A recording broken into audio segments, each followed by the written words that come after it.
Here I have ZTE Blade 10 Prime, and today I'm going to show you how to remove screen lock from this device in case if you set yourself PIN, password or pattern and unfortunately you forget it, and what you have to do in this kind of situation. So you have to turn your device off firstly, and after it turns off completely, you have to hold down combination of keys, power key and volume up at the same time like this for a few seconds.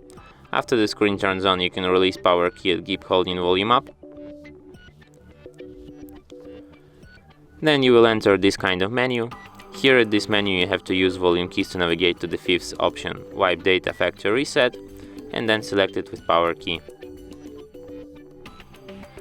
And then confirm whole operation by selecting factory data reset. Wait for a few seconds, and after the message data wipe complete appears, you can select the first option, reboot system now, and after that your device will be restarted in a few minutes.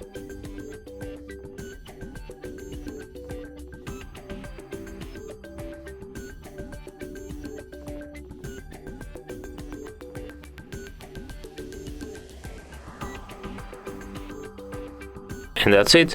Thanks for watching. If you find this tutorial useful, don't forget to hit that like button and subscribe to our channel.